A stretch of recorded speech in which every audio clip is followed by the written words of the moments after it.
We should probably cancel. We should probably cancel. I didn't do it. It was at the end today. It was. Good evening, everyone.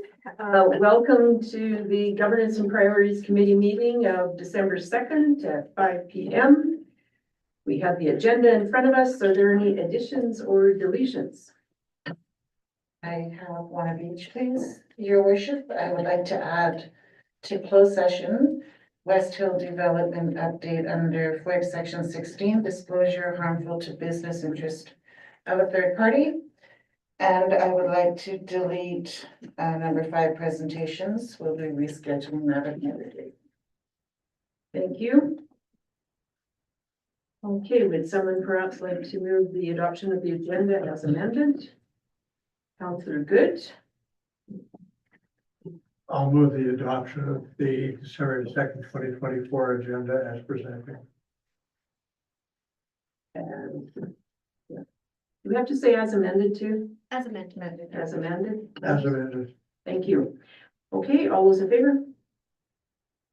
It is carried. Thank you. We have the minutes of the November 4th Governance and Priorities meeting in front of us. Did anybody notice any edits that they would suggest? If not, perhaps someone would put forth the motion on that matter. I'll move that we adopt the minutes of November 4th, 2024 Governance and Priorities Committee meeting as presented. Thank you. Any further discussion? All those in favor of the motion? It is carried. Thank you. Okay, so we have no comments from the public. Presentation was deleted until sometime in the future.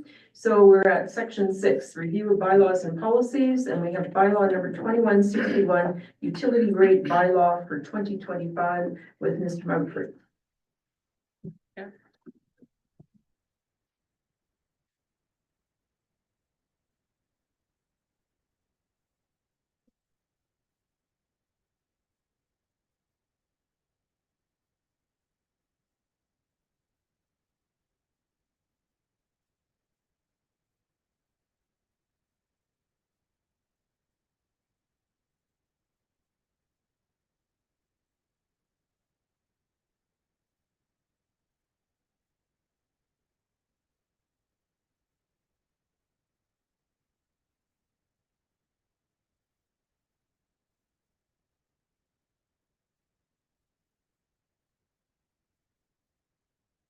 Sorry, just one moment.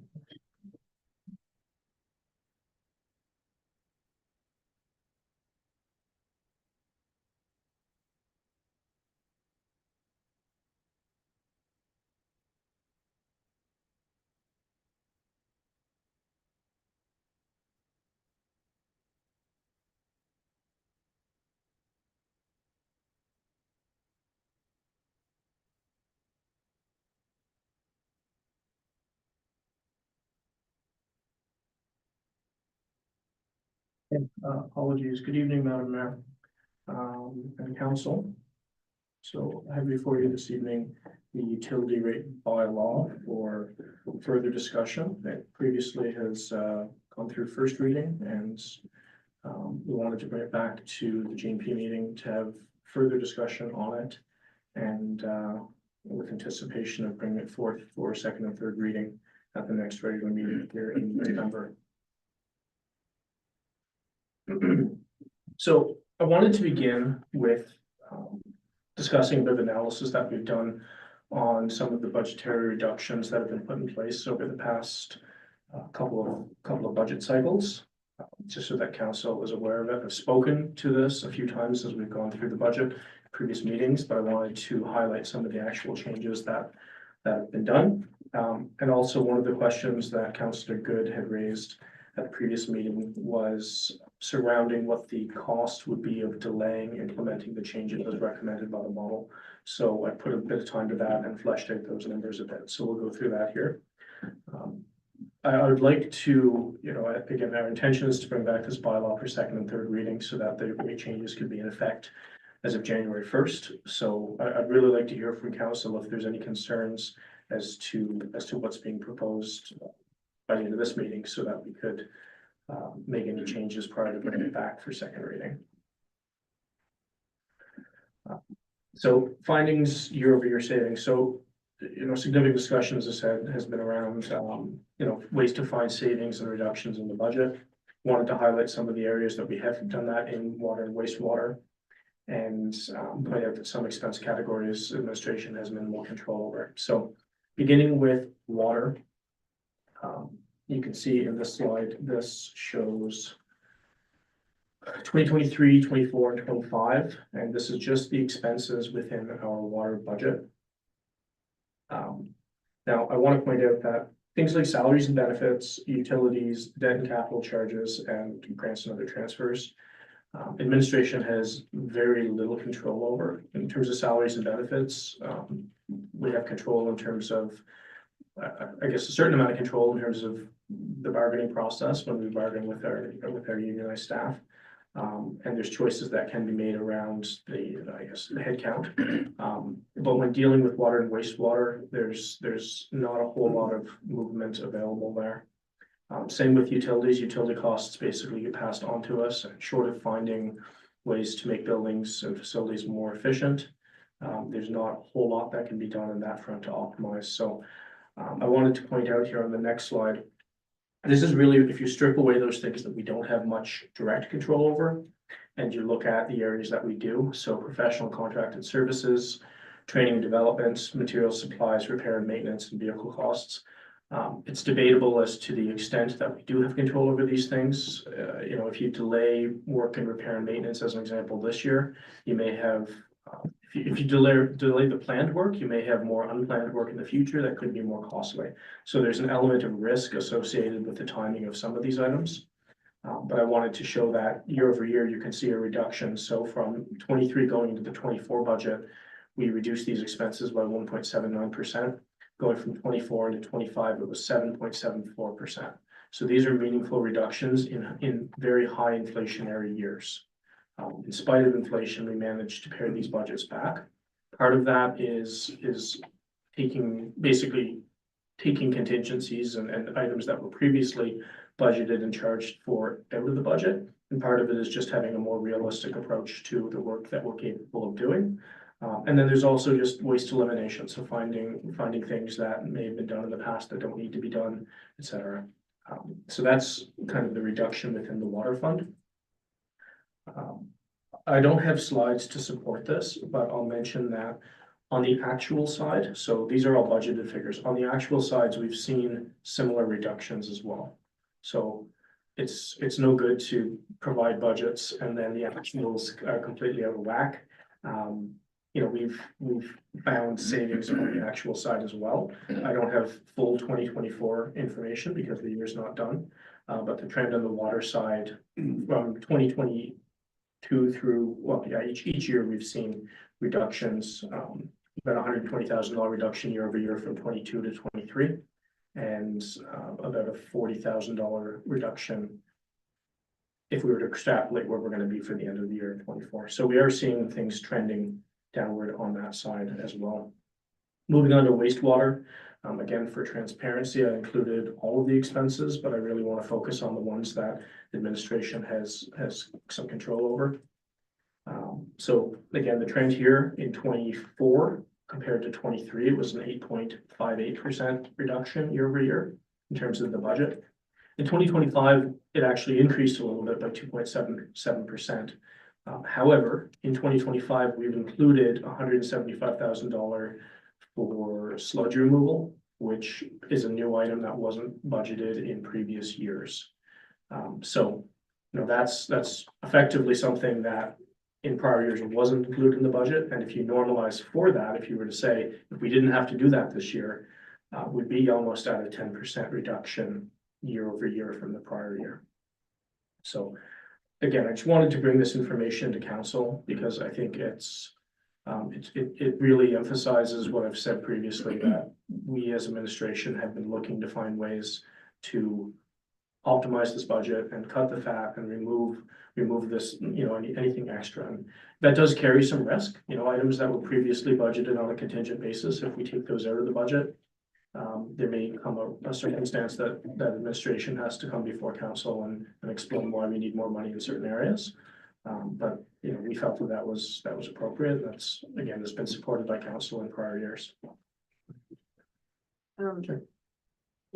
What Carr? is sludge removal? Like, what is the sludge? Is that in the process of treating the water, we end up with sludge? And if so, how do we dispose of it before? Yeah, so Councilor Carr, that expense for sludge removal on the wastewater side has to do with solids that we remove from the treatment process. So right now they get kind of dewatered using some dewatering equipment in the wastewater plant. And then we've got biosolids lagoons out towards Weberville, and we currently store it there. We haven't really done any removal with it for quite a while. We are licensed from the Alberta government to do only to dispose of it only at a approved landfill facility. So the cost associated with getting that sludge out and hauling it is in there. It's a placeholder because we haven't done it. We don't have a record of actually how much it costs. It's an estimate at this point. I just wondered what the sludge was from. Yeah, it's from the wastewater plant. Okay. So basically our treatment plant generates biomass that settles out. We take it, press the water out so we don't have as much volume and. Any further questions from council at this time? Okay, so moving on to the second portion of this presentation titled Fast or Slow. So the implication of delaying implementation of the recommendations that are proposed as part of the model are quite significant. Currently, the utility funds are operating in a deficit when factoring in capital replacement. Historically, this has resulted in cross-subsidization from tax-supported operations, ultimately leading to higher property taxes. This also results in subsidizing outside users with tax dollars. Delaying closing this gap will have a significant impact on the town's overall financial health, leading to higher debt and interest expense. So the next 4 slides show water. The first 2 are water, the second 2 are wastewater, comparing what the change would be based on if we were to implement the change over a 5-year period versus a 10-year period. So the goal of achieving full cost recovery on the first slide here is effectively a 9.8% increase per year for 5 years, gets you to a point at the end of 2029 of cost recovery. So that 9.8% over 5 years, that results in a net deficit over that period of $4.6 million. So we're already not collecting enough, and by delaying these changes over that 5-year period of time, there's a $4.6 million deficit that accumulates over that period. If council chose to spread that increase out over a 10-year period, that extends the period of time that deficit is larger. And as a result, over a 10-year period, that deficit grows to $10.4 million.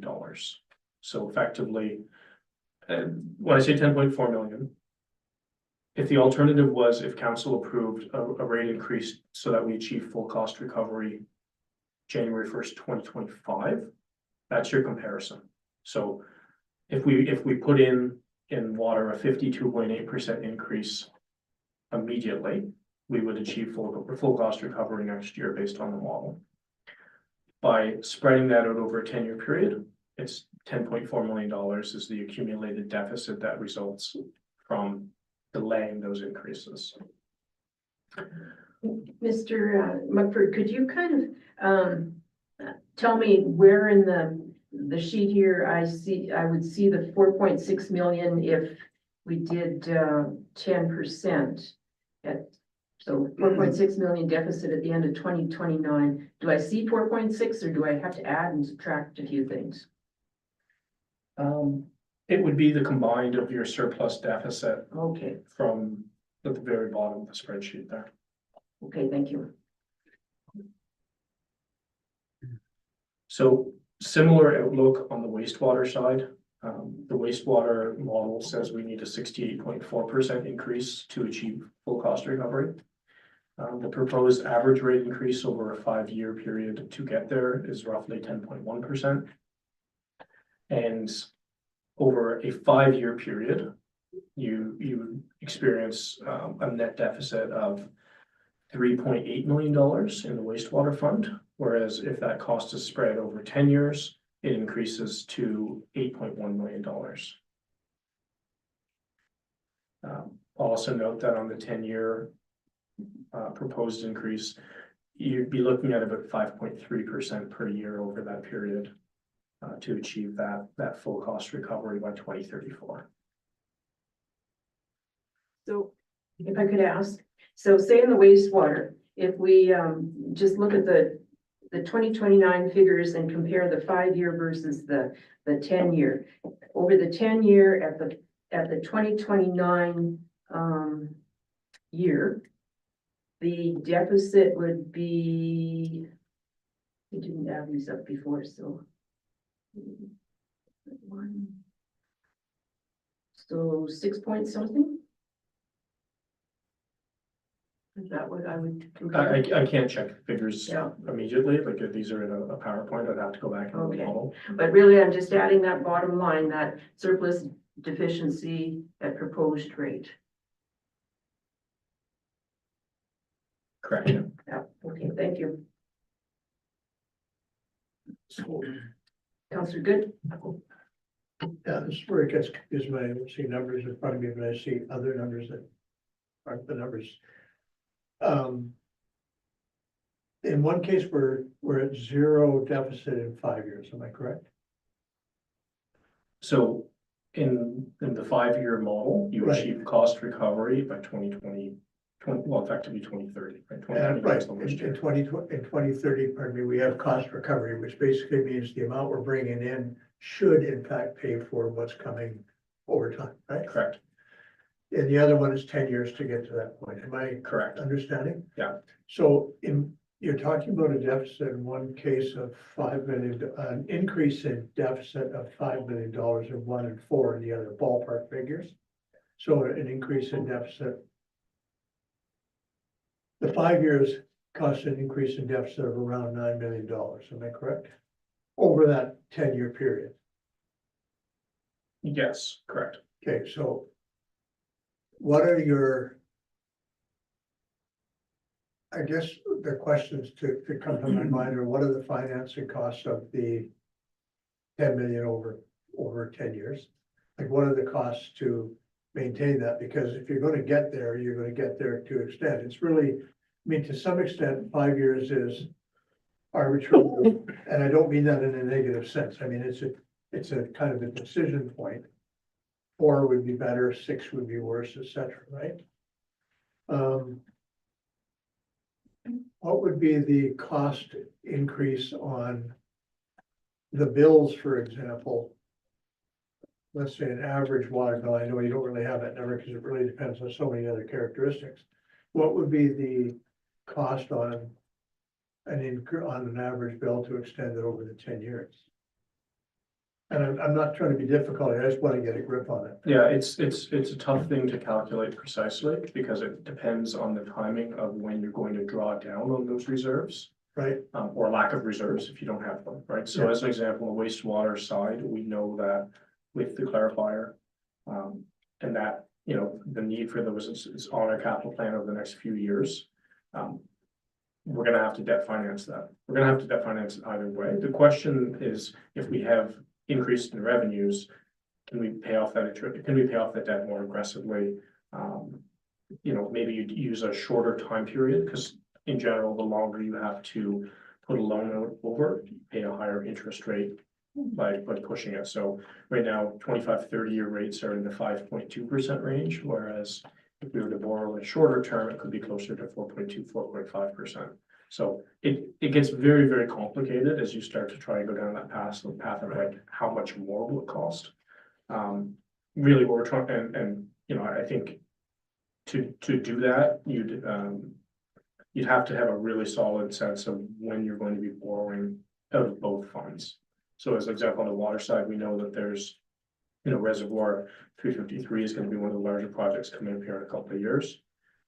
If that gets pushed a year or two, that has an impact. So it's a little bit of a moving target, and that's why I don't have a more precise answer for you. Right. But again, if you use 5% as a number for every $1 million you have to borrow, that's $50,000 of interest expense. So if you start to pile that on and you don't have a mechanism to pay it off in a reasonable length of time, then those costs are all getting paid by our customers. Well, Yes. I'm just trying to figure out the balance between achieving what you want to achieve in affordability and trying to come up to a place where, and I'm not arguing against what you're presenting. I mean, I want to be really clear about that. But anytime I'm financing anything, I want to know roughly what I'm financing, how much it's going to cost me over the period of time. And everybody I know finances certain things over, we do cars now over 8 years. Now, is that logical? You can make an argument that the car is gonna last you 5 in good shape, and the last 3 years, you're gonna be regretting your decision. So I mean, I get that, but it also goes down to affordability and what you can drive. So I'm just trying to get a grip on that, and I'm having a hard time with it.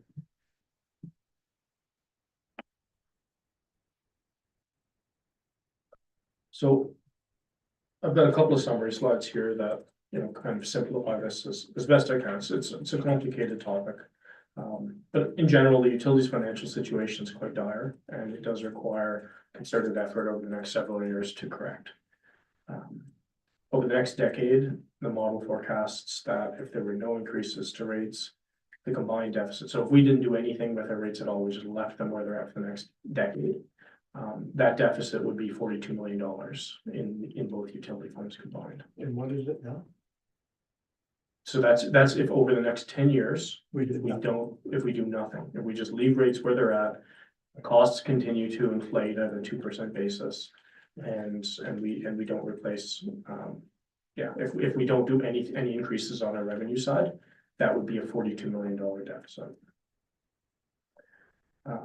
So as I said earlier, our model is suggesting we need a 52.8% increase in water rates and a 68.4% increase in wastewater rates in 2025 to be at full cost recovery if you wanted to achieve that immediately. However, that would result in significant rate shock, and it's not administration's recommendation to proceed with that. You know, the recommendation for administration is that it needs to be brought in over a reasonable length of time so that people have the ability to budget and plan accordingly. So as I alluded earlier, delaying implementation between both funds, if you're to combine them, is a deficit of 18.49 million, which is an additional 10.15 million over what the deficit would be if the change is brought in over a 5-year period. I want to point out as well, so this figure doesn't include incremental costs associated with borrowing. So as I mentioned earlier, if we have to borrow more money, there's going to be extra costs there. That's not factored into these deficits.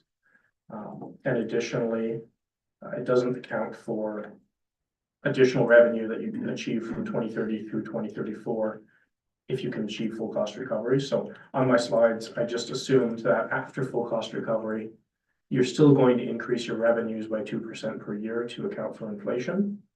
So there is a slight financial benefit of doing that, but that's not factored into those figures either. We've talked about this previously, but in 2025, the proposed tax supported budget receives $540,000 in transfers from the utilities. So that's the water, wastewater, storm sewer, and solid waste. Recommendation from administration is any reduction in utility rates should be draws against that transfer. So that would ultimately require either an increase in your municipal requisition or a reduction in your tax supported expenses to still achieve a balanced budget.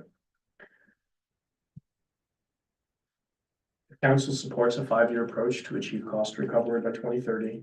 The cumulative deficit over that next 5 years is $8.341 million. So realistically, this is kind of the best case scenario if council was to push through with those increases over that period. From the utilities perspective, it's the best case scenario in terms of getting to cost recovery in the most timely fashion. And further delays shift the cost to future ratepayers, plus the cost of that interest and anticipated higher future prices for capital. So that's another element that we haven't discussed much, but I think everyone in council is aware that the longer you wait to do critical work, the more it costs in the future. So currently proposed rates are only for 2025, and this is something that's important. It is kind of a daunting topic to discuss, but ultimately we're just looking for rates for next year. Future council will ultimately be the one to determine the pace of implementation. And we intend to bring the utility bylaw back on December 9th for second and third reading. Also, I kind of jumped the gun rather than addressing my briefing note first. I jumped right into the presentation, but I do want to point out that administration and the mayor met through public open house with the public to answer questions. And subsequent to that, we've also through social media done postings to request questions from the public, which we've answered through that same channel. There'll also be an opportunity for further feedback from the public at the Christmas open house on December 5th. So with that, I'll take any questions. Thank you. So councillors. And as Mr. Mugford indicated, the more we can bring up to date, the better the discussion and the decision perhaps on December 9th will be. Also gives it any opportunity to figure out some of the details to any questions that might be answered. But, so ultimately this council could say, sorry, no, we're not raising any rates for 2025. Next council can sort all that out. And that might not be too good of a decision, as has been indicated by Mr. Mugford. That puts off and delays certain work that just becomes more costly in the future. And it's still work that needs to be done half the time. So I shouldn't say half the time, most of the time, so it's kind of yin and yang. Mrs. Miller, did you have a comment? Sure, I do. Yes, thank you, Your Worship. I just wanted to mention to council this weekend, I have not yet received updates from our director, but I received a couple of text messages this weekend. One was regarding a break in our clarifier, and a second notification of a major water main break over by the provincial building. So these are things that are ongoing, continuously occurring break fixes, and I thought it would be important to mention that when you deliberate the rates moving forward. Thank you. So councillors, comments, questions, Mr. Mugford? Just further to Sierra Miller's comments, the break last week was on a line that was installed in 1949, and the more recent one was from 1953. So we're dealing with really old infrastructure. And again, this further highlights the need for us to have funds available to replace.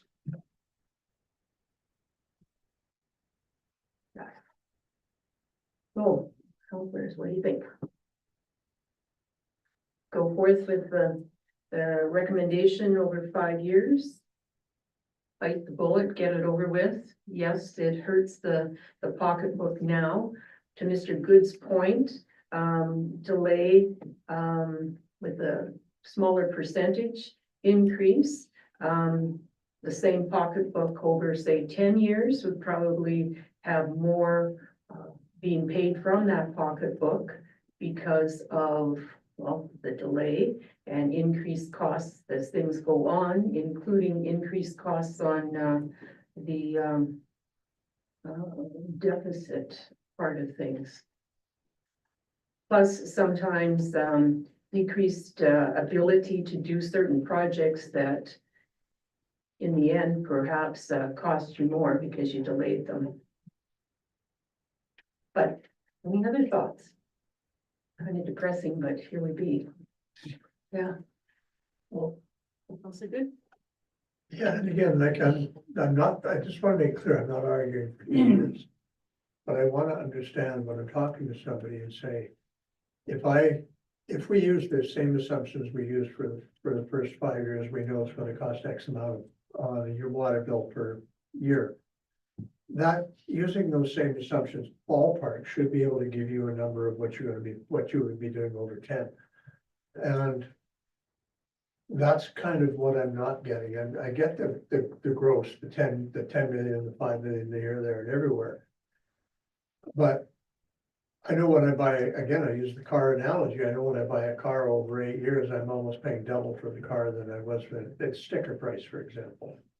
So yeah, you got a real hit, but you also have the car for 10 years, right? So there is the offset. I mean, theoretically, you could make every argument you're making for against 10 years, you could make between 0 years and 5 years. The same logical arguments are there. You're only dealing with the amounts. You're dealing with a kind of an amount. It'll cost you this if you wait 5 years. It'll cost you this if you wait 10. We better do it in the first year. And any argument against that is the same argument both ways. So that's what I wouldn't mind a clearer picture of. And again, you might say to somebody, look, if you do it over 10 years, it's going to cost you twice as much. And that's a fairly good argument to not do it over 10. But I don't have that kind of number available to me. I mean, I know that here it is, but what is it going to cost the average person? You know, yeah, I'm not trying to be difficult in this. It's just I need the clarification because I'm going to defend the decision. I'd like to be able to say, look, we took a real close look at this. Yeah, first year, we didn't do it in 1 year because it just doesn't make any sense at all. It would be lethal to everything that's going on in the town. We took a look at 10 years and it spreads it out and increases the risk too much. We don't want to go there because of this, this, and this. I get that. But I'd like to know what I'd like to sort of, can you get that kind of a figure ballpark even? I mean, you should be able to use somewhat the same kind of assumptions, unless I'm wrong. Councilor, I think the challenge is the more variables you add to an equation, the more risk of an imprecise answer, which could lead to a bad outcome is. And that's true, So, time equals that. I right, understand. and also, you know, if we isolate just on the issue of repairs, I'm sure most of you can understand that the older something gets, the more the increased risk of things unexpectedly breaking down are. And if we're choosing to run an asset to fail, that's one thing. But if we're trying to proactively replace things, which in some instances that makes a lot more sense to do so from a cost perspective, not having the funds available to be able to do so when that time comes can lead to further costs. So it's really difficult to try and model what the cost of that delay is. It's certainly accepting more risk, and that risk, again, it's without knowing what the future is, it's hard to say what that will actually cost you. Yeah. But you know, every time we have a water break, you know, there's contracted costs, there's overtime costs, there's customers that are without service, who, you know, in some instances, it can be very significant costs that those customers endure, as a result of not having water. If it's a hotel or a restaurant, they can't operate if they don't have water. So I mean, I know the cost that flood breaks have caused, the disruptions it's caused to businesses downtown over time. So, I mean, I get that. I really do get that. And things as they get older do break down way more often. I mean, so I get that. I appreciate it. I appreciate everything you're saying here too, so.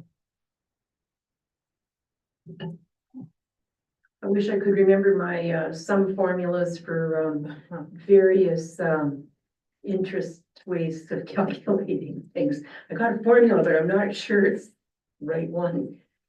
I guess we, talking to some people and we've heard people say like, well, maybe we should spread this out over longer, but we already are, I guess, to the degree that we're doing it over 5, right? So you're not wrong in that if we were to apply logic in its purest form and ignore, affordability and the ability of people to make accommodations to the change, yeah, we would do 53 today.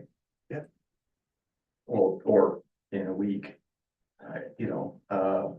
so the fact that we are going over 5 years but also that does allow for a refinement of the model over the 5 years so that those numbers can change. We're talking probably in the end a degree of a few % of accuracy, over the course of time, but that's not nothing either, so.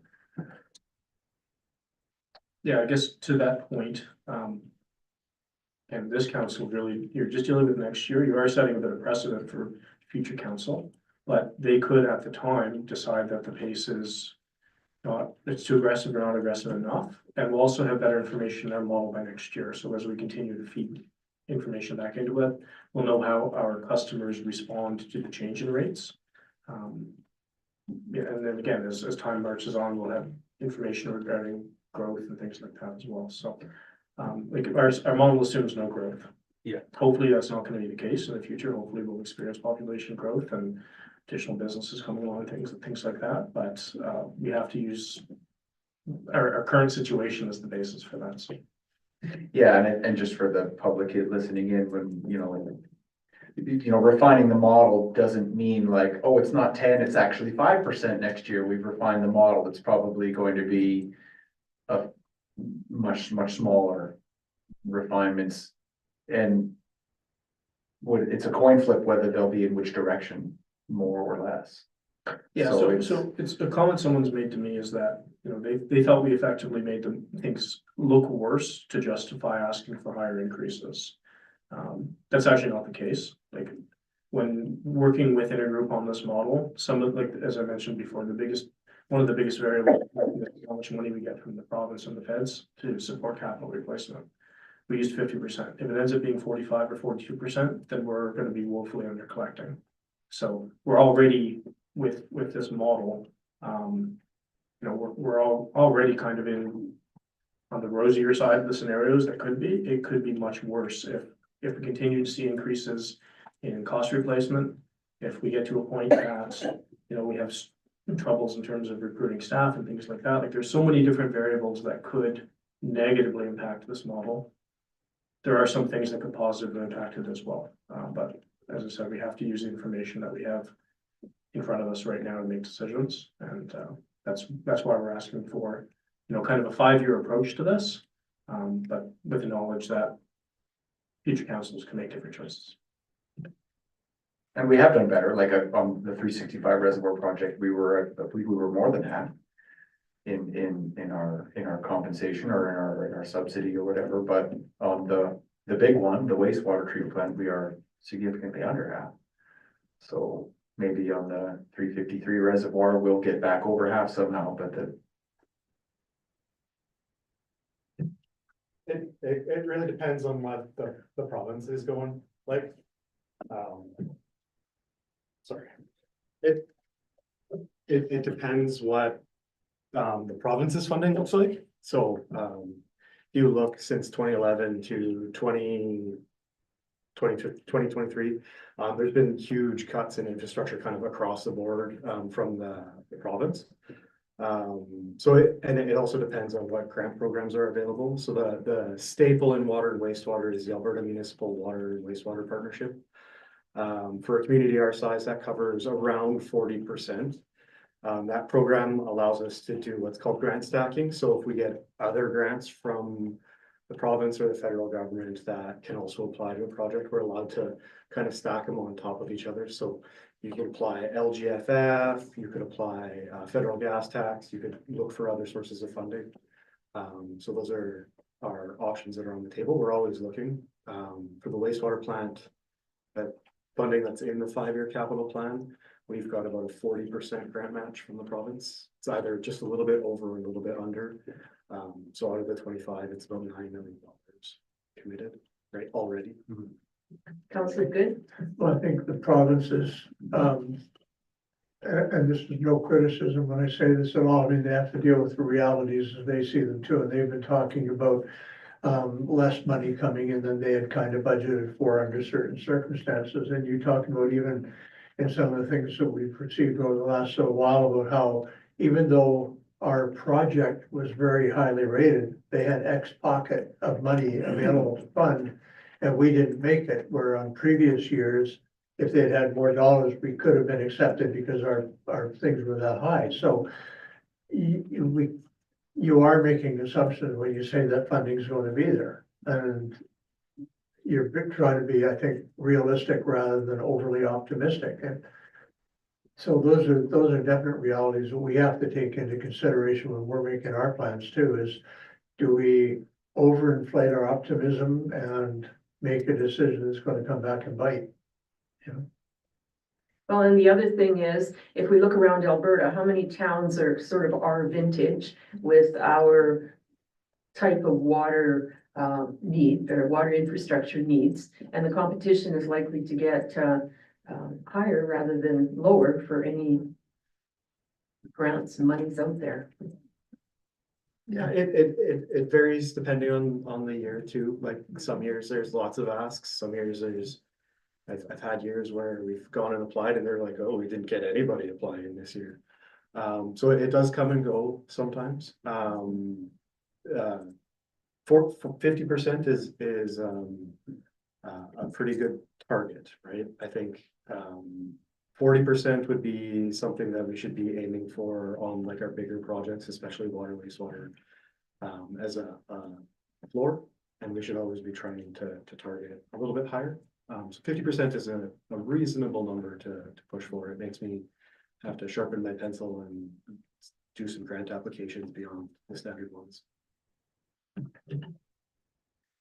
Councillors? Councillor Carr, any thoughts? No. Councillor Shannon? I know it has to be done, but it is a very, very depressing subject and those numbers are real. And I think we have to face the reality of it as much as we don't want to. That's all I have to say on it. Well, as a council too, we're charged with looking at somewhat predicting the future and taking care of as much of the future needs of Peace River as the current needs. Sometimes that changes the way we have to look at things a bit, perhaps. Councillor Carr? I realized here a little while ago that the biggest contributor to this is that people were getting $35 water bills for how many years, and I mean, it's quite obvious it takes more than $35 a month to get water here out of the river to your tap. And I think that's what we're dealing with more than anything is the shock, because it's such a high percentage all at once. It is not necessarily the dollar value, and no blame being put on anybody, but had we been charging a reasonable rate when we should have been, we wouldn't be in this position. So I guess we're kind of charged with knowing that, looking forward and not setting up the same and worse. When I first got on council, one of the first few things, we had a bill from CM, 3.5 million, that said, okay, you're going to move that water line from above the railway bridge to the under it, and just get it done.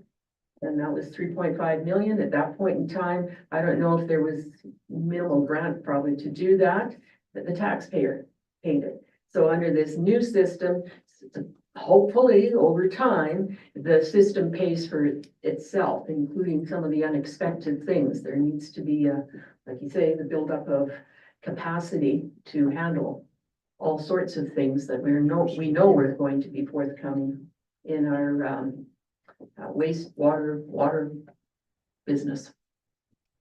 And we're not the only one in Alberta that is trying to move to this self-sustaining, water, wastewater, stormwater, type of program.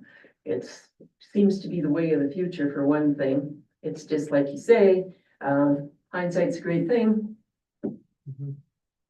And it's a change in model and the way we're thinking of paying for it too. So if we think that that's the way to go, then perhaps that leads us in certain directions to the costs that have to make up that program. So are we kind of thinking 5 years is sort of the best in the long run for the town? 10 years, some variation in that. And as Mr. Mugford has said, realizing we're making a decision for 2025, next council could decide that it should happen in 2 years and get it over with, or they could decide differently as well, so. But we want to set up everybody for success and the best way forward for our town residents and so forth. So any thoughts on to go forward, like we're gonna have second reading hopefully next week, third reading as well. Are you looking for some kind of a motion or? No, just Everyone's some feelings? thoughts, I think. Mr. Mugford might have something to say at this point, no? No, I mean, we'll be coming forth for second and third reading. It's, I guess from administration's perspective, if we have a better sense of where council's at earlier, we can calculate those things ahead of time. If this doesn't go through third reading, then we'll be looking for a special meeting at some point in December, because it's important to fully capture whatever increases we get in the next fiscal year. So my feeling is to do the 5-year plan. Or start the 5-year plan, we only need to start it. Any other thoughts on that element? All for good? Well, I know I always have an opinion. For my own house, I prefer 5. I can speak to that.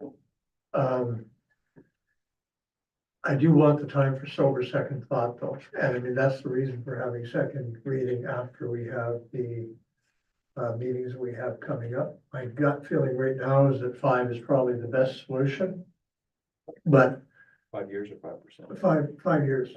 I think 5 years is the best solution, all things being considered. And again, I'm gonna have to pay it same as everybody else. So to that extent, I feel 5 is better. But I think that's the reason the motion today is not to make that decision. The reason is to take it second and third reading, which gives us the week to ponder and the week to go through these numbers and take a look. Like I say, I'm leaning toward 5, and I was leaning toward 10. So I'm leaning back toward that because of some of the information that's been brought up, which I really appreciate. Thank you. Mr. Mugford? So I'll add a further comment.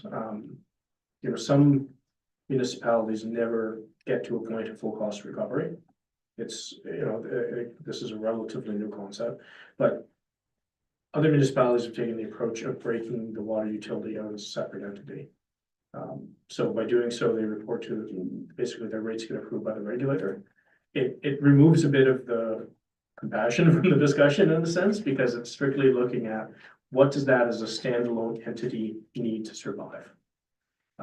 And that's factoring in the full life cycle of those assets and the cost recovery on those assets. So, council may in the future decide that a certain level of subsidization from the taxpayers where they want to be. They may decide to go beyond 100% cost recovery and try and recover more from utility customers, because there is kind of an acceptable range where, if you're a little bit over, a little bit under, it's still deemed fair. But from what's fiscally responsible, as fiduciaries of the town, this is the recommended course of action. Thank you. Councillor Carr, are you leaning to the 5-year, 10-year? I'm leaning to the 5-year. I just think it's too expensive to stretch it out. It's gonna make it hard on some people, and I feel very badly about that, but I think it's the best way for the town. Thank you. Counselor Shannon, either way? I'm leaning toward the 5, kind of wondering if maybe the first year we could make it lower and then after that make it higher somehow. I don't know. I'm just trying to think of other ways. It just seems so, like you said, fast or slow. You gotta do it, rip the Band-Aid off, but I'm leaning toward 5. I'm still digesting the information. Like Don said, I like my sober second thought, really thinking about it, but I am leaning toward the 5, yes. Okay, well, my thought is I'm leaning towards the 5 as well, for reasons I've already, I think, mentioned during this discussion. So, any last minute on this one? So, Mr. Mumford, the lean is towards the 5 at this point in time, with more thinking. We have an open house on December the 5th. Hear more from residents perhaps. And next Monday, we'll try and come up with a way forward through second reading, perhaps third as well. You ready for a motion? If I can just make one further comment to Councillor Shannon's point. Mhm. These are separate funds, so they're presented together, but the water fund and the wastewater fund, we have separate models for both of them. If there was gonna be any reduction, I think from, where we need the money in the more immediate sense, a reduction on the waste or on the water side would be preferred over the wastewater side. So our wastewater, right now it's 10.1% is what's proposed, water's 9.7. So if you were to move back off the 9.7 on the water rate side, that would be, in terms of where your immediate needs are, that would be preferable. I will point out though that our municipal neighbors that we sell water to benefit from that. So they benefit through the taxpayer subsidizing water rates.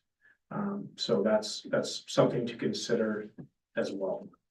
Because there are, through our agreements with them, rules around how much we're able to charge them in relation to what we charge our own residential customers. So however you slice it, if you start to move back off those rates, you're either gonna have to take it out of the transfer from utility to operating, which means then you've now got a hole on your tax supported operating budget. So then you're either increasing the municipal requisition there or cutting services to fill that gap. So that would just be, it gets a little bit complicated. It can be done, but the question is like, to what end? Because effectively you're shifting that burden back to the taxpayer. Understood. There's no silver bullet solution out of this one, unfortunately. I'm looking, but So you're saying, oh, sorry. Carr, Counselor Carr? Have we heard anything from our neighbors that we supply water to? Have they had any input on this? Shaftesbury Water Co-op has been very actively involved in the process throughout. We met with them within a group and presented the model to them. They were also at the public open house and they had further questions and comments. A lot of concerns regarding what the input costs were for capital replacement. So effectively, like, should they be picking up our reservoir costs or our transmission costs, et cetera? Because effectively for them, we produce the water at the plant and then it connects right to their pipe and they're responsible for the distribution. There really hasn't been any other meaningful comments from the other external users. Counselor Scanlon? Yeah, so if we were to say, I know this is, I'm jumping ahead because this is under new business and you have that, there's a 2% number in there, so we'll just kind of pretend that exists even though you haven't said it yet. If we were to say not do the 5, or let's say we were to back off the water side of it, that would put that 2% number to something else because of the amount that's transferring in, correct? Correct. Okay. Yeah. I'd have to do some calculations to give you a more precise figure, but if you cut 50,000 off what we would collect as water revenue, we now have to increase the municipal requisition by 0.4% to fill that gap. Which kind of muddies the whole principle of where we're moving. doesn't Right, it? so our like the 540,000, that's not administration's number, that's what with the best information we had, our model is predicting we should be using as a transfer. Again, there's arguments that that's not a large enough number based on our past practices for capitalizing and amortizing assets, but without getting too far into the weeds, again, it's the best information we have at this time. Well, and saying, don't do, the 540,000 at all, that means that we're saying that basically other staff have nothing to do with, getting the water bills out and all that sort of thing, doesn't it? So there's some positions like Director Fisher, where a portion of his time is coded to water wastewater. Myself on the other side though, like zero, like my time is fully paid by the taxpayer. So this, and it's not, again, it's not just employees' time, it's equipment, it's all of that, right? It's our IT infrastructure, et cetera, so. Mr. Fisher? I'll just jump in on that. So Public Works kind of deals with like the water breaks and utility issues. Lots of our equipment and staff time doesn't actually get coded to the water center. It actually comes out of the tax reporting fund. So this, that transfer would cover a bunch of their time that isn't currently being captured in the utility rates and utility budgets. Yeah, I understand that principle. I know the school division at one point, central office decided that some of their time should come out of school budgets. And it's the same sort of thing. We didn't appreciate it, but it was, it would do the work, so. Okay, any further comments? Mr. Mumford, or have you got enough to kind of go forth? Okay. Okay, well, thank you very much for this, and maybe now we'll look for a motion with respect to this matter. Sure, move that council direct admin to bring bylaw number 2161, utility rate bylaw for 2025 to the next council meeting for consideration of second and third reading. Thank you. Any further discussion on the motion? And we're all clear about the motion? Okay, all those in favor? It is carried. Thank you, Mr. Mumford, and keep up those calculations, I guess is all we can say. Thank you. Next up, we have the future of the Lions Campground with Director Bell. Oh, did I miss one? Yeah. Oops, here we go again. I skipped over unfinished business. We have none. New business. The 2025 tax supported operating budget. Mr. Mumford's back in the chair. Thank you, Madam Mayor. So this is a much shorter presentation. So this, again, we took the feedback that we received from council at the last meeting, and I haven't brought back all of the figures. I just wanted to highlight what the changes in the current version of the budget would be. So council identified they would like to remove previously budgets had 13,500 funding for victim services. I reached out to them, so they've been rebranded, relocated. I confirmed with their CEO that in previous years, we received a requisition letter, so it was $2 per resident. That was the requisition, and they confirmed that they're not going to be requesting that they're fully funded. So that's an easy reduction for us. Other items removed were $20,000 for murals, $11,000 for utility wraps, and the e-bikes was included in the operating, so we've shifted that over to capital. And that'll, when we bring capital back, that will be, that's included in the capital budget when that returns next Monday. Additionally, a bit of an oversight on our behalf when working through the RCMP budget, we didn't actually pick up that we have our criminal record check revenues. That was a new program that was brought in this year. So we're anticipating that's going to be about $35,000 worth of revenue. So we picked up that item. So again, that's further closing the gap. And administration, we're committing to find additional reductions to ensure that the municipal requisition increase is no more than 2%. So internally, we'll have to find a bit of the $35,000, but we anticipate that we'll be able to find reductions that won't impact service level. So again, wanted to open this up for any questions, further comments, and we'll go from there. Thank you. Thank you. Councilors, Questions on the tax supported part of our budgets? Good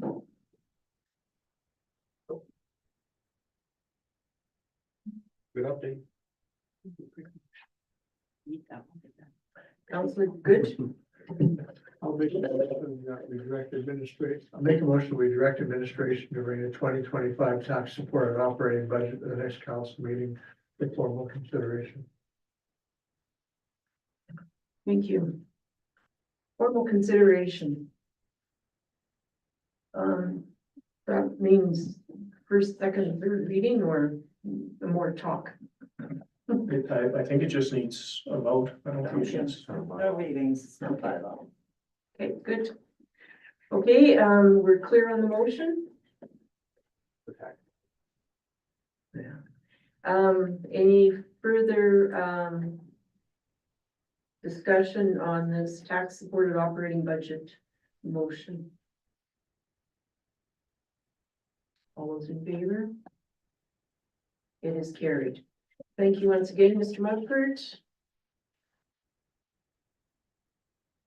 Okay, now, Director Bell, the future of the Lions Campground. An ongoing discussion. Maybe not.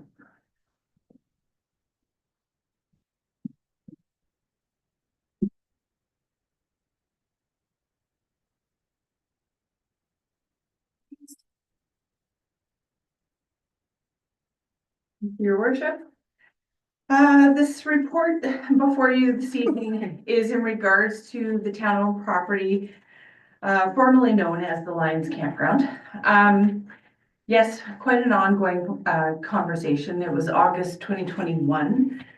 Excuse me, that the site was returned to the town of Peace River after the Lions Campground closed, with the operator, officially retiring.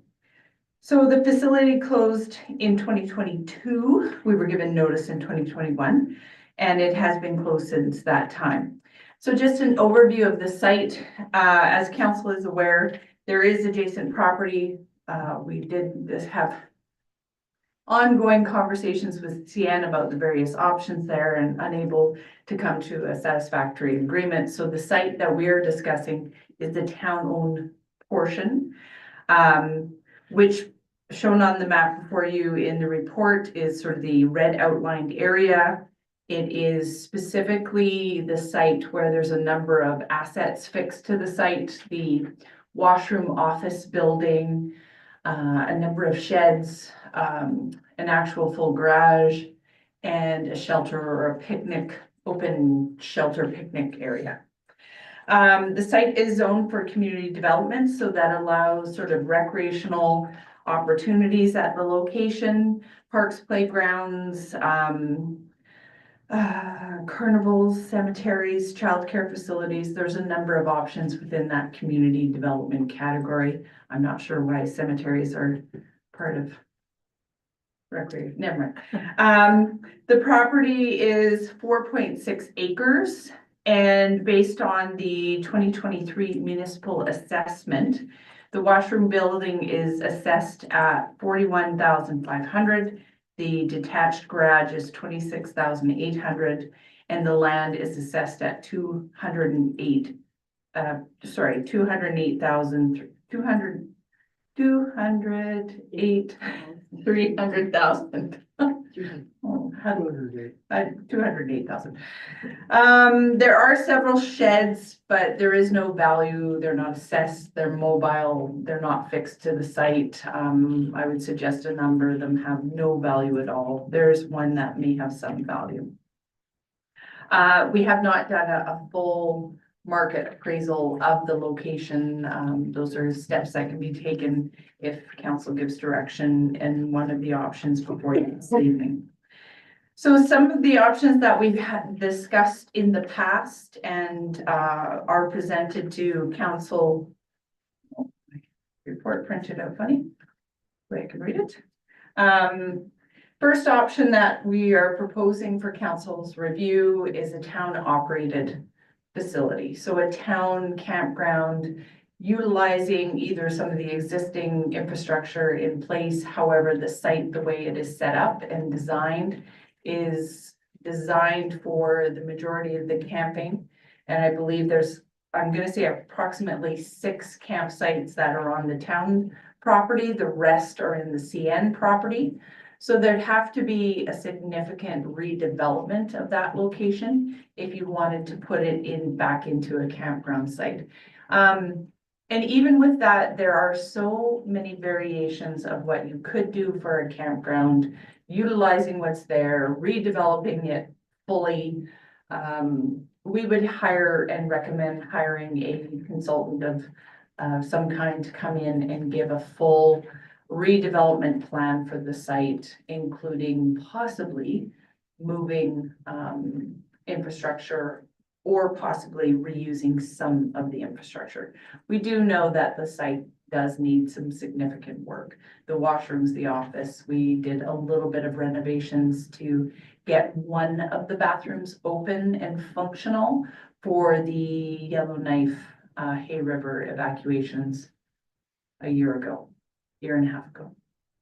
So there is whatever plan that wanted to be done at the site, there would be some work that would need to occur in that.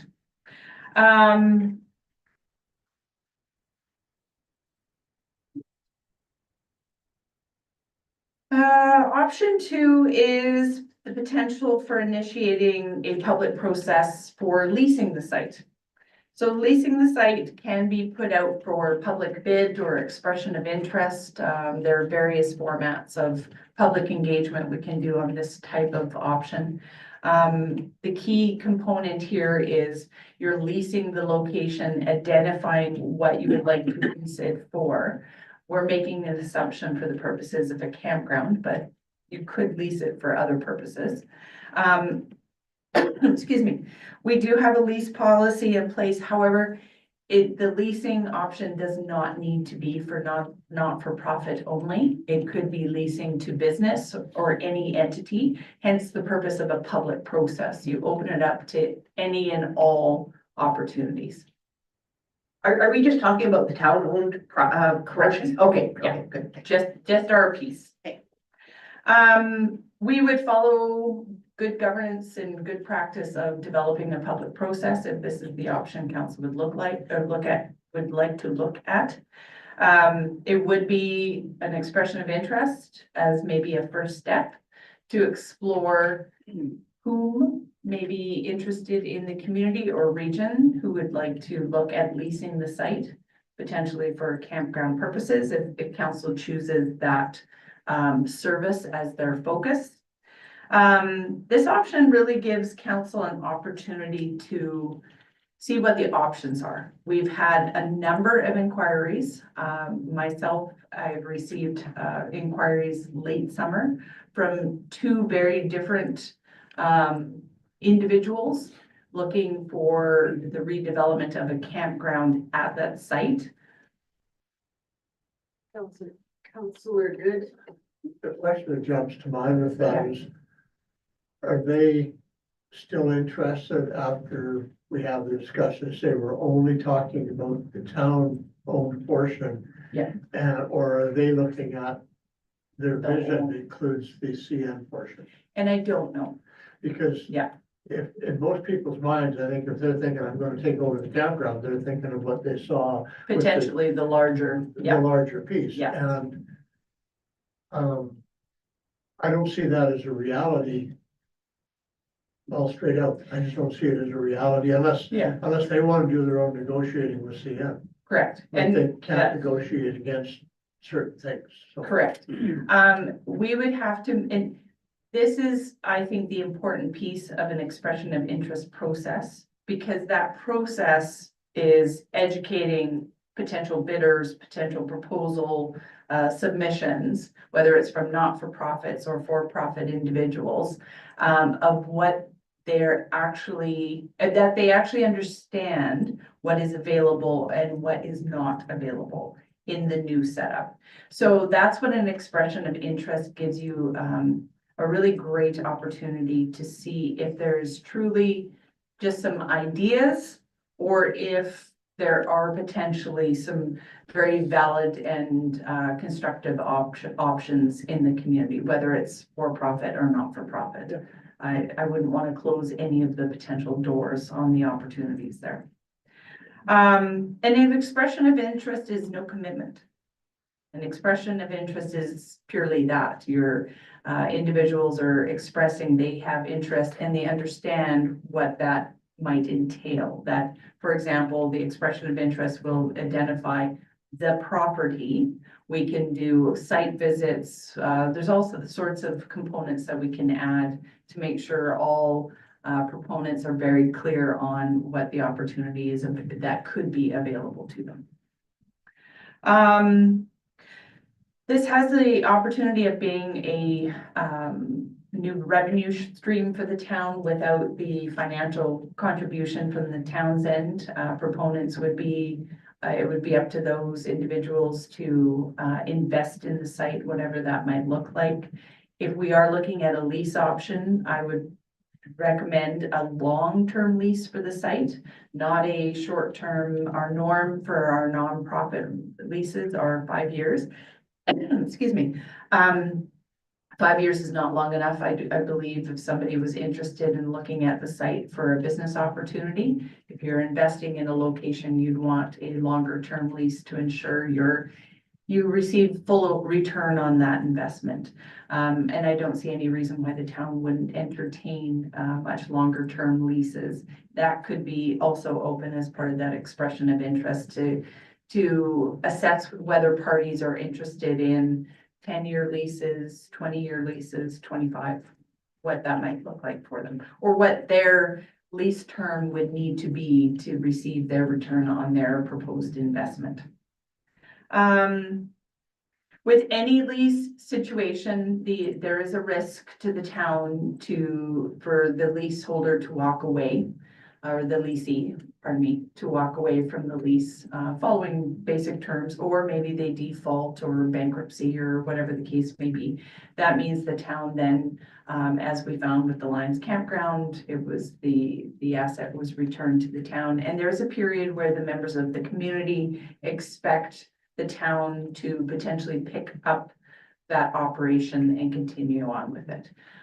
We see this quite often with our existing lease locations of what is the town going to do? It's town-owned property, that sort of approach. However, the advantage of a lease on the flip side of that argument is then we are maintaining that asset, the land, at least for potentially some other long-term purpose or need or some great idea that the council of the day 25 plus years from now is interested in redeveloping that site or utilizing the site or taking over the operations or what have you.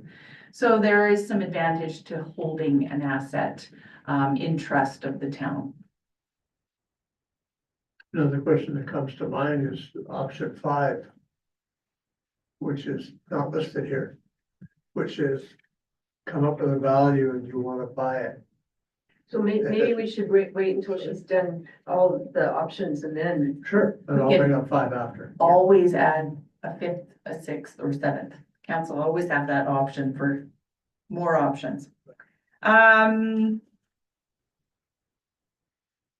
we go. Option 3 is initiating a public bid process for the sale of the site. So your option 5 is my option 3. We could put out, council could choose to put out the location for public sale. There are a number of different ways of doing this.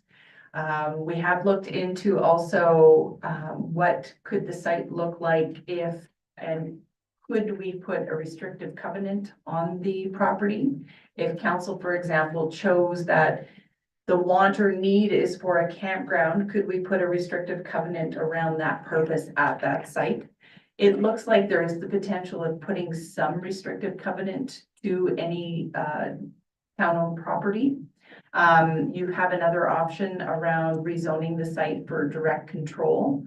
So that could be another layer of a way to manage, or I guess manage might be the best word, in this case to ensure the purpose of that location is somewhat maintained. Restrictive covenants are a little trickier, but good legal advice can ensure that the process is done appropriately. We do believe there is some opportunity to have a restrictive covenant if that's, again, the pathway that council is interested in going for that location. So in that way, there are some advantages to this option, being that you're putting this opportunity out to the public. Again, not for profit, in a public bid process that is not, there's no, it is an open process.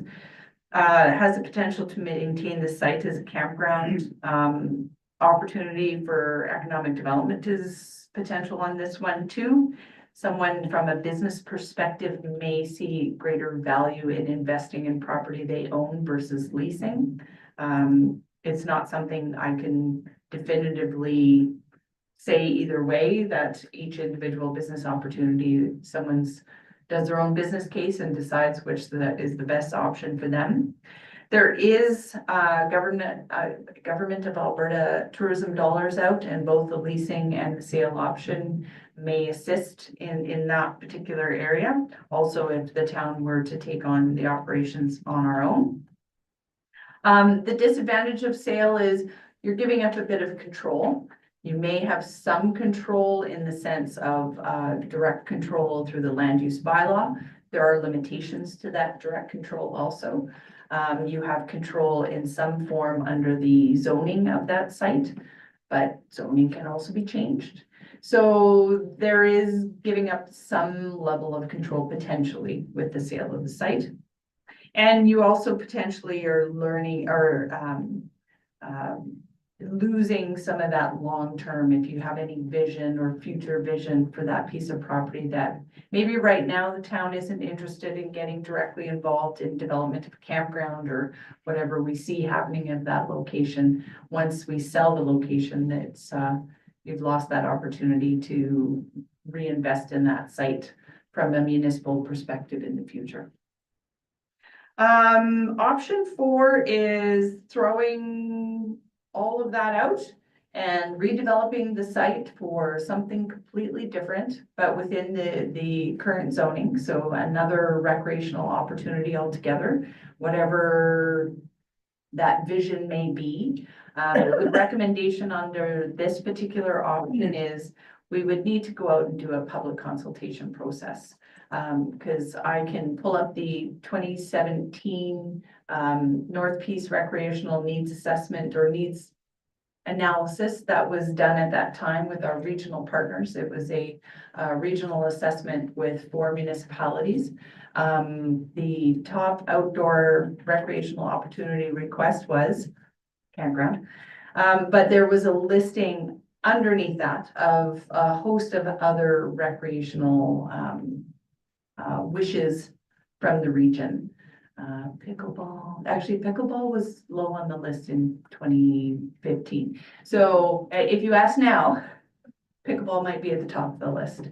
So if we were looking at decommissioning the site as a campground and looking at it for a different purpose, immediately in the next 5 years or so, a full public engagement process would be encouraged to solicit feedback and ideas and consultation before proceeding on any activities or events or redevelopment of that site. That's consistent with the zoning. In regards to the advantages of that particular option, it's always great to engage the public for redevelopment. That is always a positive. You are maintaining the asset. What you redevelop it for now could be something different 20, 30 years from now. We've had parks redeveloped in other purposes. Some of the disadvantages are this requires full municipal involvement, potentially, capital dollars, operating dollars, that type of thing. However, it's unknown what that redevelopment would be, so I can't really state what those dollars might look like. So the implications might be small, They might be insignificant, they may be significant. It really would be determined on what council would choose to redevelop the location as. So those are the four options that administration has developed. There are others if council would like to add or discuss. Okay, Counselor Good, then Counselor Scannahorn. Or my option 5 was slightly different than your option 3. If you're opening it up to ideas, why not open it up to all ideas? And you're dealing with about a 4-hectare chunk for something. Yeah. Hectare chunk. Somebody might take a look at that and go, I think we should put I don't know, a widget there, something there we have that nobody's even considered. I think would be an ideal location for this, and here's the value I think it would bring to the community. I don't know if there's any caveats to say that the zoning, I mean, there may be a caveat that it has to be, it is, but again, as you say, zoning can change. And if you're gonna open it up to ideas, why not open it up to the ideas? What do you have the idea for this land? And it could be, again, leased, sold, whatever we decide to do, all the other options are still applicable, but you might have the genius guy who's driving around that corner one day and says, I have a dream, right? So I just don't see why there isn't an option 5 on there that says open it up to all ideas. Because as the campground is, I think most people are envisioning it, 4 hectares is not enough. I mean, you could do how many spots? 20? And you'd be packed. I don't, from what I'm looking at, there's not a lot of room there and you also have to put a lot of money into infrastructure to be able to handle those and give the service they want, da. With only 20 sites, you don't have a lot of payback unless you're charging a good rate for your sites every day. So I think maybe opening it up to a 5th alternative, that's all I'm suggesting. So the 5th alternative, are you saying, throw it out there and somebody says, I want to buy it, somebody says, I want to lease it, somebody says, I want to put a bluff on it? Yeah, there's really Yeah, no what you're difference saying? really in a way to what we're doing. It's just we're opening it up to another class of ideas. Yeah. Okay, thank you. Counselor Scannahorn, comment? Yeah, it was kind of similar in that, putting it out for a request for proposal, but not limiting it to leasing or buying or anything, just total like, here's the spot, give us your best offer on what you would prefer. Like some people might have a great idea, but not have the capital to buy. So they would want to lease to engage their idea. Others might prefer to buy. My only concern, I guess, is if you put it out for sale, is that there is property in town that people own that does just sit there. And there it sits and the taxes for them as a write-off and their larger empire of things that they do own or whatever. And so somebody might just buy it for future considerations, so, or on spec that it would go up. For, some industry were to open, the value of land goes up and then they turn around and sell it and in the meantime, do nothing with it. Which I know that looks like that's what we're doing, but it's not, I promise. So that would be my feeling on it is if we were to be able to do that some way to incentivize or to, kind of track people into, you're going to do something with this when you get it, not you're gonna get Yeah. it just to have it. And just to sort of tie that all together, an expression of interest process can be open but still directive. Because I think we'd want anyone who comes with a great idea to also sort of, I'm trying to find, put your money where your mouth is kind of concept. There needs to be a business plan with that great idea. It's not, the town just doesn't want to hand it over to a great idea. We want to make sure that whomever that is, or maybe multiple individuals, have thought through and developed a business case. Even as a nonprofit, I think a business case is critical also, that they've thought through and considered all factors. So we definitely would suggest an expression of interest could solicit optional ideas, but also have some real, development of that idea behind it. An expression of interest isn't just a put up your hand. I have an idea, I'd like it. It's much more, formal than that. So there could be a timeline associated with whatever the plan. Yeah, what's your plan? How would, if you're proposing to purchase, or do you have funds to do so? There'd be so much more to it that, we would require in that process. Yeah, we had that with the Autumn Lodge at Northeast Housing, like someone came like, oh, it should be a community garden, like. They didn't even have that written on a napkin, like that was, Yeah. it was just an idea, and there they were at the table, like, Yeah. No. Counselor Shannon? One thing I think we have to consider is if we want to keep it a campground, because that's the only campground we have in town limits. I like, option 2 for that reason to, we do need a campground. This past summer, I came across, situations a couple times where it really hits home when you consider that we do not have an operational campground within the town limits. And the fact that any other campground is gonna be like up a hill, it's not feasible to walk there. Or, how do you get to the other campgrounds? They're not that close to town. So I think we probably would, I'd like to see it remain a campground. And whoever takes the campground on could perhaps work with CN to lease the rest of it to promote, like to build out that campground into something else. But I like the idea of opening it up to all kinds of ideas, but in the end, do we need a campground within our town limits? I think that's where it comes down to for me, and that's why I would like it to remain a campground, but with the possible person leasing it, expanding it into that CN section with some kind of other recreational activities that would kind of be cohesive with a campground.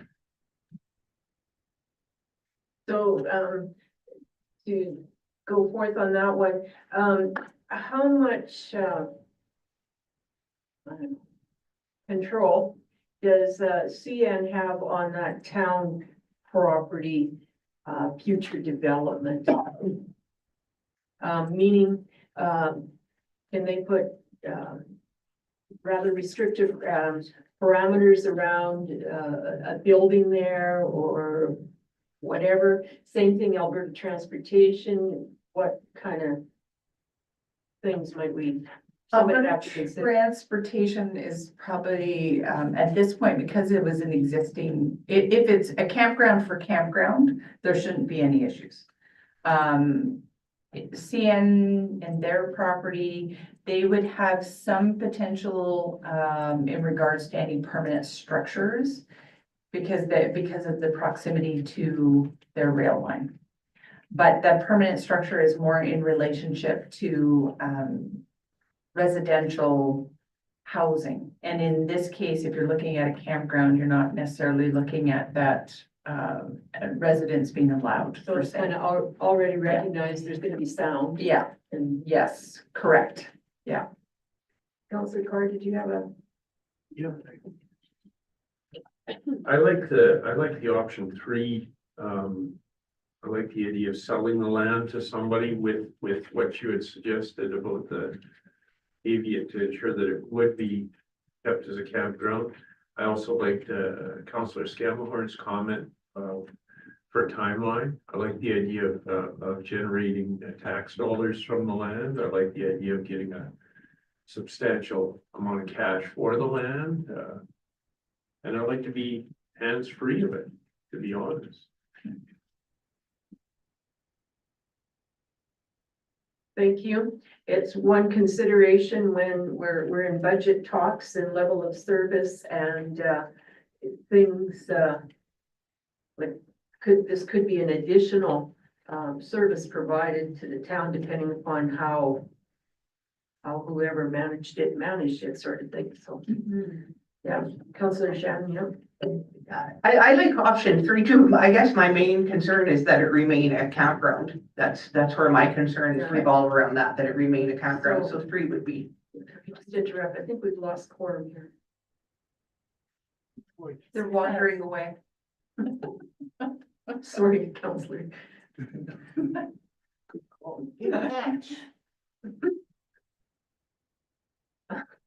Should we have a break right now?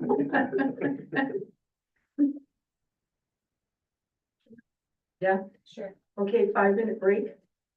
Does that work for you? Works for me. It's kind of funny.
Now, when we make a decision.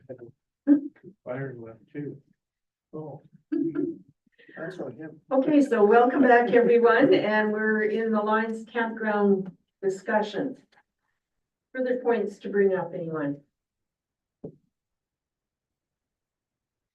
I do like the idea of the campground being in town as well. I've always thought that would be a great service to have within the town. I just,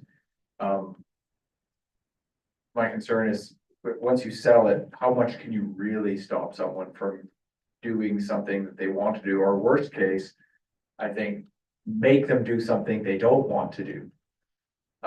In terms of if they have, even if you were to, take it on as direct control and try to limit what is possible there, directly from council. Somebody that was not intent on doing anything or wanted to wait, well, all they would have to do is just wait. I think the advantage to leasing is you can charge a value for leasing it that would make it, let's say,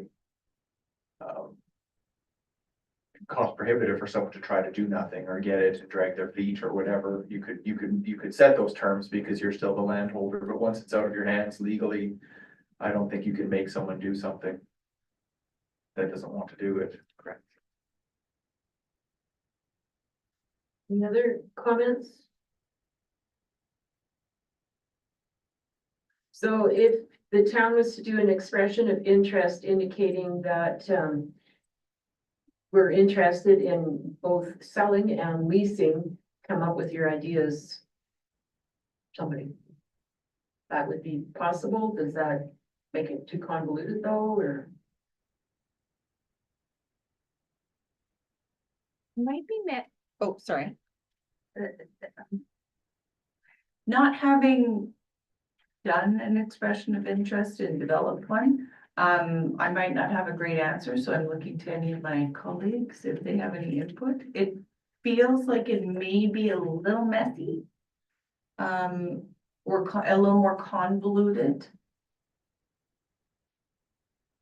So counselors, maybe the question is, are you feeling the leasing is the better option or selling, or I guess the third is neither of those? Town operating, I guess. Well, I guess that's the options.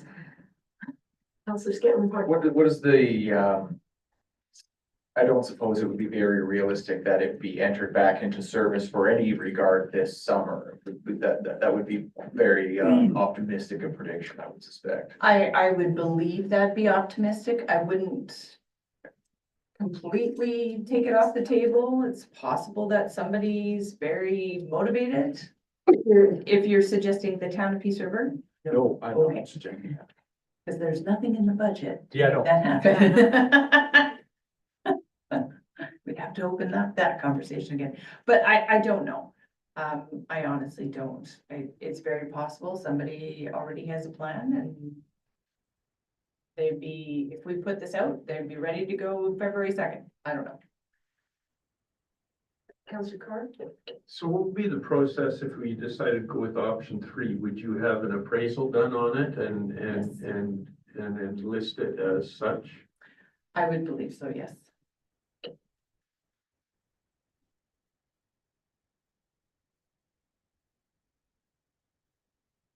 That would probably be the most straightforward of some of the options, because you decided, the town would have decided it was for sale, Yes. and it was for sale as a campground.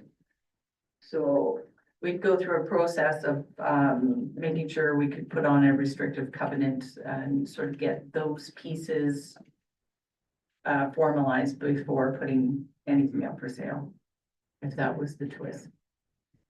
well, we know other campgrounds around here, up the hill, so sort of things they seem to be very successful, and has been mentioned, having a campground within our town limits. Everybody kind of misses the one that they saw, whether they used it or not.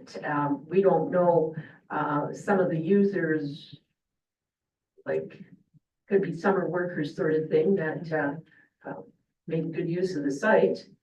So, counselors, are you thinking that the campground is the way to go? Whichever way it happens, a campground. Yep.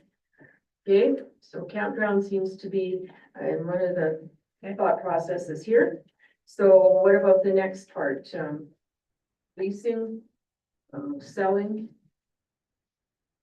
town owned. I would eliminate town-owned from consideration just in that Town operated town campground. I should say. operated. Yeah. Yeah, I figured that's what you meant. Yeah, thanks. I just don't, I don't feel that that's, that we'd have to hire like staff and Complicated, yeah. it would get, I think it would get very complicated to manage. I don't know that it has the capacity to take that on. Anyways, we've got, dare I say, more important things to do. That kind of the feeling here, not a town-owned campground. Okay, so then we seem to be coming down to leasing to whoever for a campground or selling for whoever for a campground. Any further thoughts on that? Counselor Good? Well, if it's gonna be limited to campground, I'm fine with that as a first shot. What do we care? What do we care whether it's sold? If it's gonna be a campground, what do we care whether it's sold, leased, or whatever? If the business plan is okay, it's okay.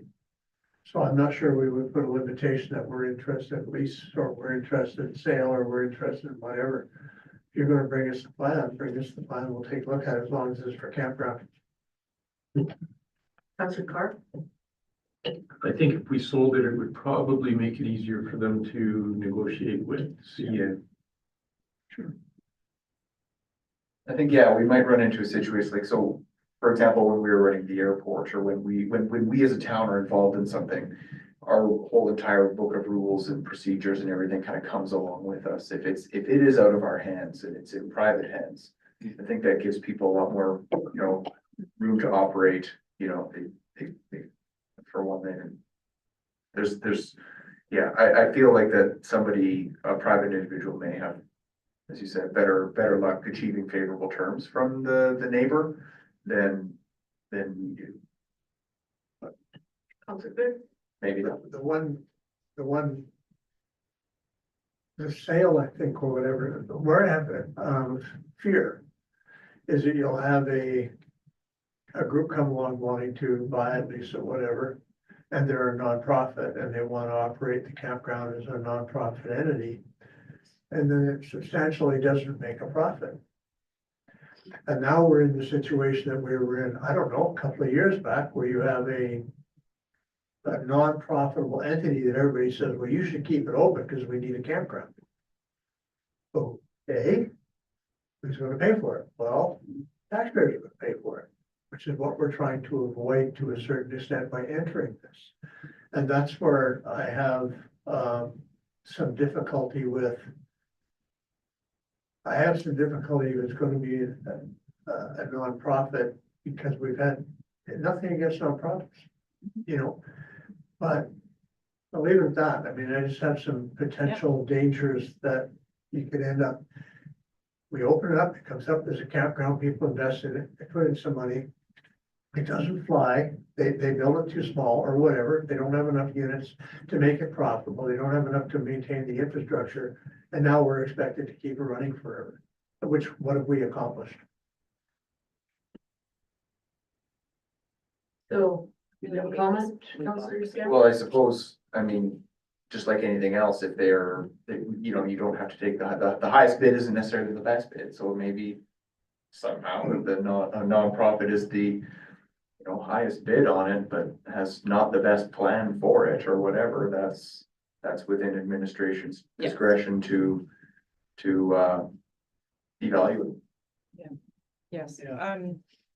and I keep talking about an expression of interest, but based on council's feedback, we could adjust the proposal parameters and its request for proposals, whatever the format that best suits the situation. Because this was one of the disadvantages of leasing a site potentially is offering it up and having the party defunct and then comes back to the town to address the community want or need for said operation. So we can tailor an RFP to we can't ensure that parties are fully. You can't Yeah. ensure that, you can't ensure there's success. But you can sit there and say, your business plan is gonna be vetted, Yes, and it's going to have to show a reasonable, demonstrable chance of success. correct. You know, that you have this money, you have this many units, you're gonna be charging this amount per night, you believe you're gonna be 80% full over this period of time, which Yeah. is 3 months for the year. But you're gonna be 80% full, and that's gonna be enough to pay for your infrastructure, whatever, and I have no problem with that. But I think you have to put those constraints in there, Yeah. that you have to be able to demonstrate that your numbers have some validity. Correct. Okay, so thus far, just to repeat, I think we've said that we're probably liking a campground. The conversation I just heard here, I'm hearing that the business plan needs to be very, very, very solid, be it nonprofit or profit. Is that what I heard, or was there a nuance to it? No. Okay, and then there was probably some conditions that it start operating within a reasonable time, not sometime in the future, but more limited than that, I would think. Yeah. And as part of that process, that would be, I see as some very clear questions to all proponents of what is your business plan? That business plan should include a potential time frame, a schedule, a financial situation, a operating plan. Yeah, there are components that we can walk through to explore that the parties have thought through a significant amount of the details to ensure that they're bringing forth to the table a well thought out plan. like how deep are your pockets to fund the infrastructure costs prior to opening, at which point you're not making any dollars, so you're gonna need X amount of dollars to build your infrastructure and do your plan, and you haven't made word one yet, so you're gonna have to have a deep pocket to even start. Okay, would somebody like to, craft a motion, different than the proposed motion or the same as it, I'm not sure, yeah, Director Bell, you got an idea of what council's saying, or we need it a little more clarified? What are you hearing? And then Ms. Parsons. Go ahead, Ms. Parsons. I had started drafting an alternate motion based on the conversation. Sounded like we were, everyone was starting to lean more towards sale than lease maybe. Move that council indicate their preference for the town to conduct an expression of interest for the sale and running of a campground on the lands historically known as the Lions Campground, and direct administration to bring this matter to a future council meeting for further discussion following conclusion of the EOI process. Swap out. Does that lease for encompass, sale or vice. yeah, thank you. Does that encompass your thoughts or any little? Counselor Carr, then Counselor Good. I just, is there any way, and I don't know if you would put that in the motion, but to have what you had said where you, with your offer to purchase, that you bring a proposal as to what your plan is. Yes. I'm not so concerned about the financing. Anybody's gonna do that is gonna step up, it's gonna know, it's gonna cost some money.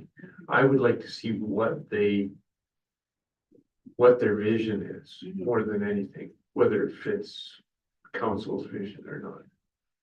But would you put that in the motion, or would you put that in when if you decide to list the property? You would put Yeah, that in there? that would be part of that expression of interest process.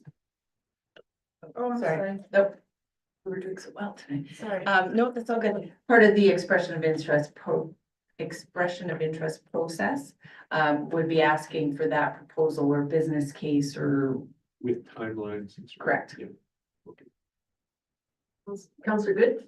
The motion as you presented it said the area of land historically known as, I think, the Lions Campground, We'll put the historically known as the town portion of the historically known Lions Campground. And I would suppose we do have somewhere in here the actual legal and the address, which then defines it very clearly. Yeah. Yeah. Thanks. Okay, so we'll put the legal address in. Anything further on this motion? Are we all clear on the motion and its intent? We hear it one more time. Okay, let's do that, please. Move that council indicate their preference for the town to conduct an expression of interest for the sale and running of a campground on the town-owned lands historically known as the Lions Campground, and direct administration to bring this matter to a future council meeting for further discussion following conclusion of the EOI process. And in brackets behind that, I'll put the legal description of the land. Counselor Good? Just want to clarify, I would put in the town-owned portion Portion. of, and put the word portion in. Other than that's good. Counselor Carr? And I wonder if we could put a timeline on that, because if an individual decides to purchase it, they may likely want to open this spring. So if we can put a timeline on it, it would give them a better opportunity to put their package together and get their financing and meet the spring or summer. So are you saying, that would be part of their expression of interest or a timeline to get it? For us to get it to that stage. Okay, It refers to Sooner a the future better. council. yeah. Okay, so New year. What would be reasonable?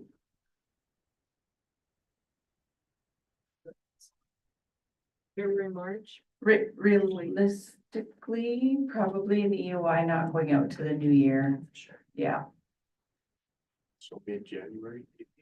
No, And they need a couple of months to actually prepare the Yeah. proposal, because coming out of the blue. yeah, They would need a couple of months. We're gonna have to get an assessment on the land if we were to sell it. Then based on expressions of interest, depending on the value of the sale, we have a different process. It has to be advertised if it gets offered for less than market value. So there's some complications in there. We can move it as quick as possible, but if you want good expressions of interest as well, we have to allow for adequate time to develop a proper EOI and then allow the respondents to put in a well thought out expression of interest in response. agreed. So But the realistically, word can get out as of, well, this council meeting, I guess, the minutes. Within the minutes here, yeah, whoever's out there thinking about this can start. yeah. So, But I think that was a very important piece in terms of time frame. We're not really realistically not till spring. By the time it's posted, processes, yeah. Easily. we're looking at, April, March kind of thing. Possibly. Okay, any other, discussions on this motion? I'm sorry, Mr. Mudford? Apologies if I missed this when I stepped out, but just in terms of option 3, Director Bell, your legal advice will need to be obtained to determine legal mechanism available to confine the space for campground only. So should we not do that prior to continuing down this path? Because from the discussion I've heard from council, it seems like the top priority is that being maintained as a campground. But if we don't have a legal mechanism to ensure that, because in theory, you could have someone that puts in the best proposal, they get title, and then they sell it to someone else. And then there could be some potential Mhm. disconnections there. So if it's not attached to the parcel through zoning or through some other mechanism, Restrictive covenant. right? So it's a restrictive covenant, but I would have for the next regular meeting where this would be confirmed, I'm assuming, that legal confirmation on that restrictive covenant. Right, because without that option doesn't Correct. really work, and it basically, we have to be leasing out. Correct. So then if for the December 9th, I believe is our next regular meeting. If for some reason the restrictive covenant is off the table completely, but everything that we've read to date we're fairly confident or comfortable with recommending that option. Once we have that legal opinion that verifies it prior to that RFD for confirmation, then we'll ensure that in that report. If for some reason that is not available, then council can explore option 2 as potential instead. Okay, Ms. Parsons.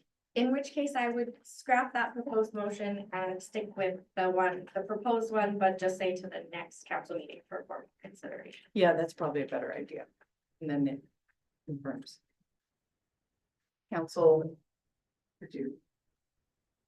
Okay, so I don't think anybody's made the motion yet, or have they? Correct. Good, nobody's identified it, okay. So, you're suggesting that, it come to the December 9th meeting and there'll be, an acknowledgement as to how restrictive covenant would or wouldn't work, which might lead us down certain paths. But still a campground and still, selling or leasing might depend upon that restrictive covenant. For sale. For sale. For leasing, you have full control. So that December 9th meeting would have been required to give full direction on that. Anyways, I was planning to bring it back for December 9th. Great. Yeah. Okay, so council, are you comfortable with the proposed motion that somebody will then do? Okay, it's been a good discussion. So who would like to put forth the proposed motion? How about Councillor Carr? Sure. Yeah? Okay, so Councillor Carr is moving the council direct administration to bring the future of Lions Campground matter to the future council meeting for formal consideration. Do you want the town-owned portion in there, or just as is? I think it should be.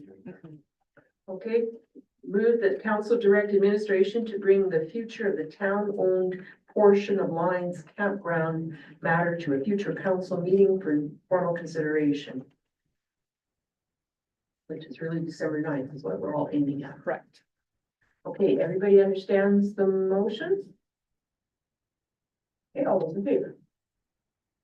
Great, Thank you. thank you, Director Bell. We're maybe moving forward on this matter.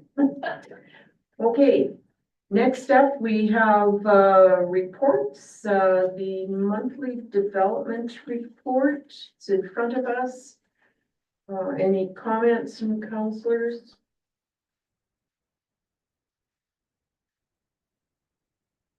I noticed the SPCA demolition mid-December to January. Is there any further timeline confirmation on that? Ms. Parsons? No, but the SPCA is going to, at this moment in time anyways, is planning to come to the next meeting, to give a presentation. December 9th? So that may or may not be this demolition. It's thing, more of a right? general update, but Yeah. Okay, so that, any other comments, somebody? Nope. Okay, then onwards to the Regional Energy Committee meeting of October 30th.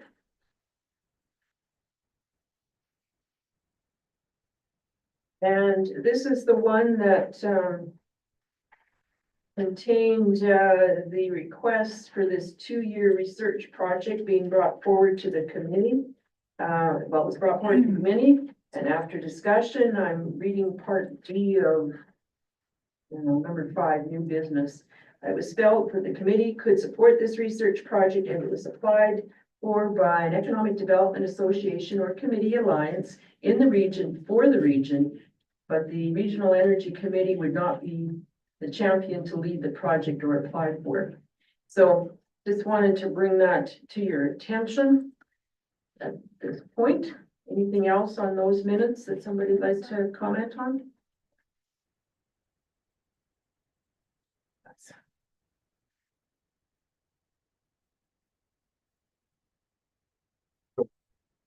It was just brought up there, but kind of like it's not gonna sort of come up again, sort of idea, Well, or my, our councils were asked to send a letter of support. So maybe just take that for information. sure. North Peace Housing, any parts of this somebody has questions about or thoughts on?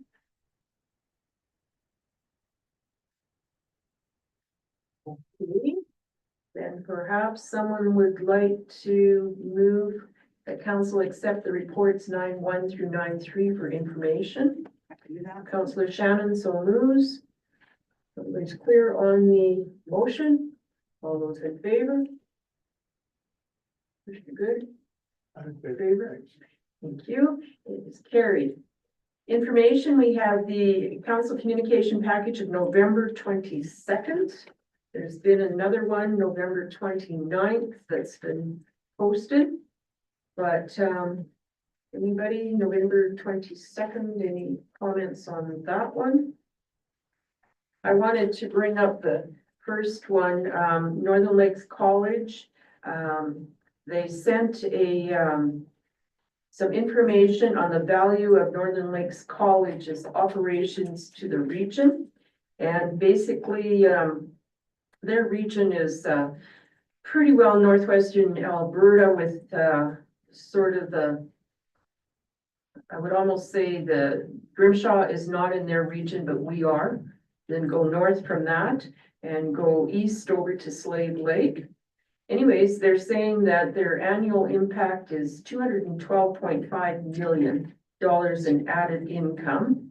or 2,210 jobs that they support.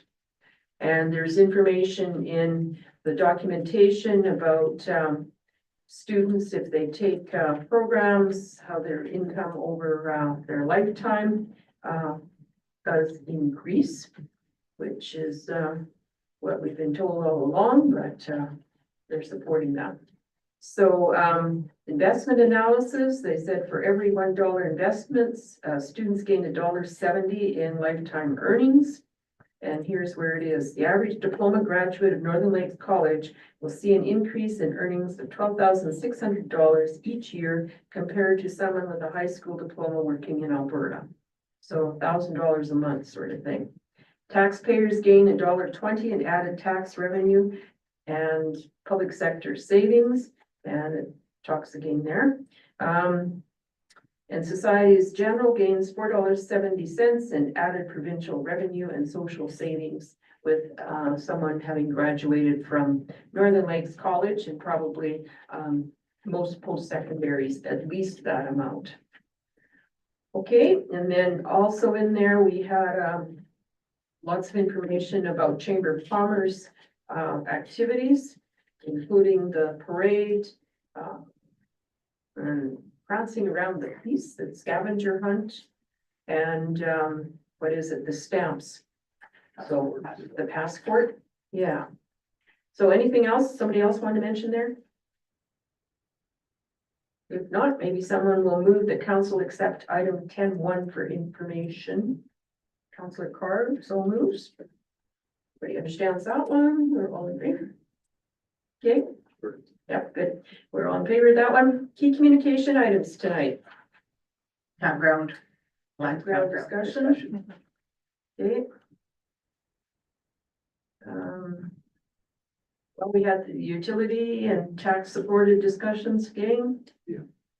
So I guess the open house. Open house. Next best way to reach us. This Thursday, 4 to 7 p.m. at the NAR station.